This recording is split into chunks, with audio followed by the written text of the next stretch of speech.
Ses nasıl?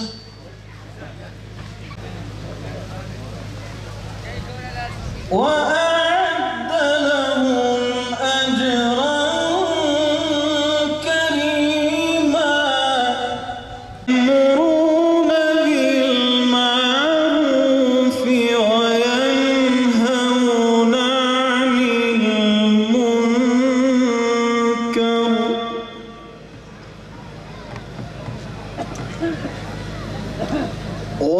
ويسارعون في الخيرات وأولئك هم المفلحون. بسم الله الرحمن الرحيم، والصلاة والسلام على سيدنا محمد وعلى آله وصحبه أجمعين وعلى سائر إخواني أنبياء الله والمرسلين، وبعد.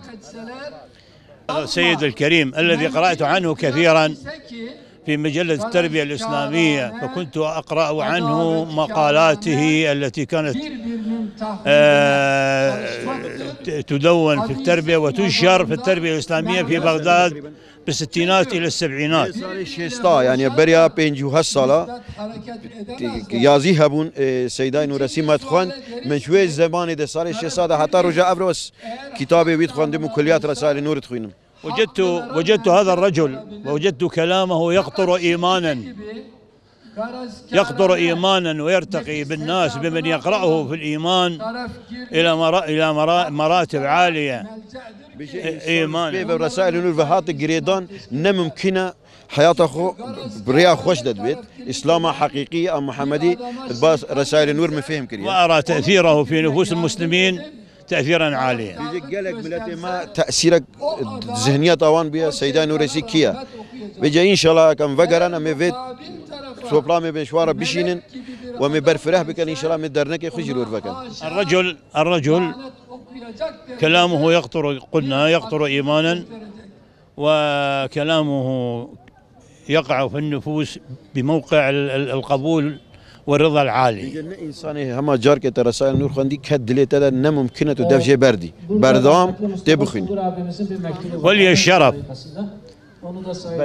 شما مستعد بپرسید اردنگاه 4 sene evvel üstadımız hastalığıyla مسلمانان دا mahkemeleriyle alakalı işlerimiz برای رابطه و یکیتی رابطه bazı خازی استاد nefuslara بدر زمان جبو gönderdiğimiz یکیتی و وحدت اسلام زیاده مجادله کرد. سر این مجادله ایرو يعني لازم يكون رجعت استاد بدر زمان النبي امتي دا جيب قرا سوي كي خازي تشبه. يقول العالم الاسلامي ده يعاني الفرقه والتناحر والقتل الطائفي والمذهبي، والسيد النورسي رحمه الله وطيب الله ثراه هو اللي قدم العلاج الشافي لهذه العله. فاحنا نعاني من الفرقه. شنو نظرتك لرسائل النور ان نعيد وحده المسلمين، نعيد الاخوه الاسلاميه؟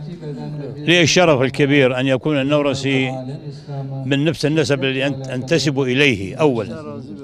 ثانيا كلام السيد النورسي كلام مفعم بالإيمان، والإيمان يجمع الأمة على كلمة سواء، كلمة لا إله إلا الله محمد رسول الله.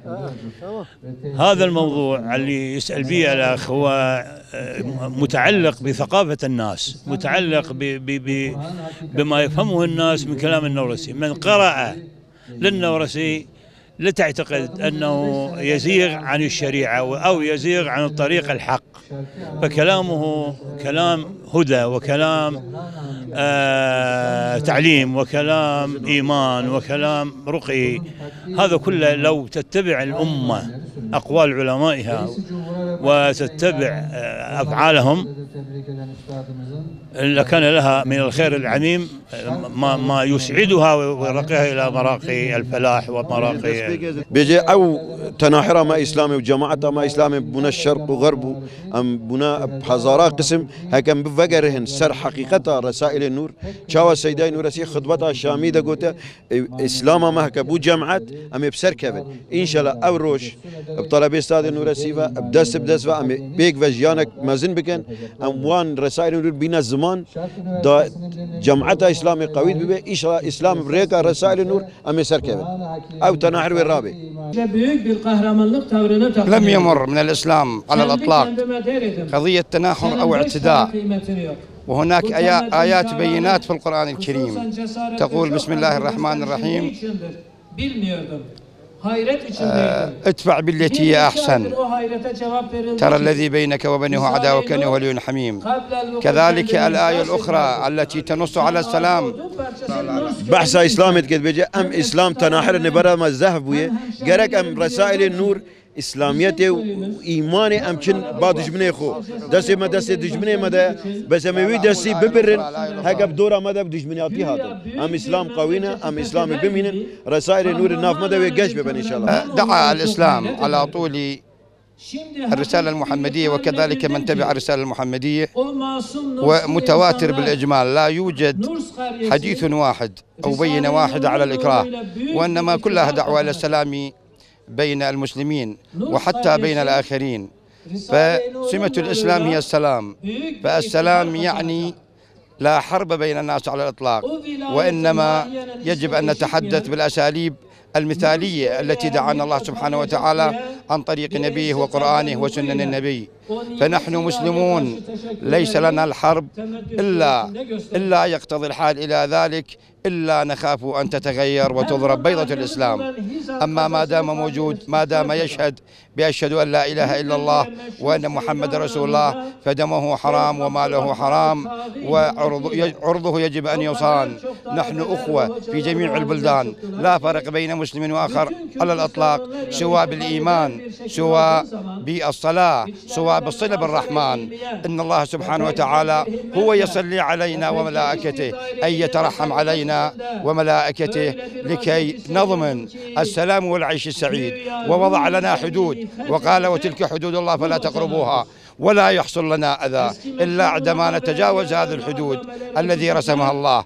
ولو تمسكنا بهذه الحدود ولم نعبرها لعشنا في أحسن حياة سعيدة وأثمنها. وكل الأحاديث تقول المؤمن أخو المؤمن دائما ودوما، وسنبقى على هذا ونحمل هذه الرسالة إلى أبنائنا وإلى كل شعوب العالم وإلى المسلمين في كل مكان. نقول لهم نحن أخوة لا فرق بيننا على الإطلاق، والسلام عليكم. السيد عباس آل داموك العميد العام لقبائل السادة العربية. وبحثا إسلامي كشوا مؤمنين هم بري هفن بيجي أو إنسان تعدد إسلامي بكي أم ويدسيت برن بس وقت تري أم بيك فجيان أم نك دشمني كسينا أم تخوازن رسائل نور أم بينا زمان أم إسلامتي القرآن الكريم بينا زمان إن الله لا يغير ما بقوم حتى يغير ما بأنفسهم. رب العالمين ما داقش ناكي حتى أم ذهنية خود داقش ناكن تشتي موجود رسائل نور الدسي مدنا أموانا بردوان بكن إن شاء الله من سركبه.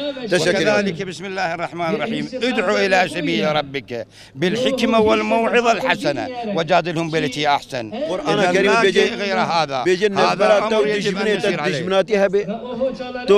إيماني وقرآني ورسائل تشيت نبرة موان شنامين سنور راتبا.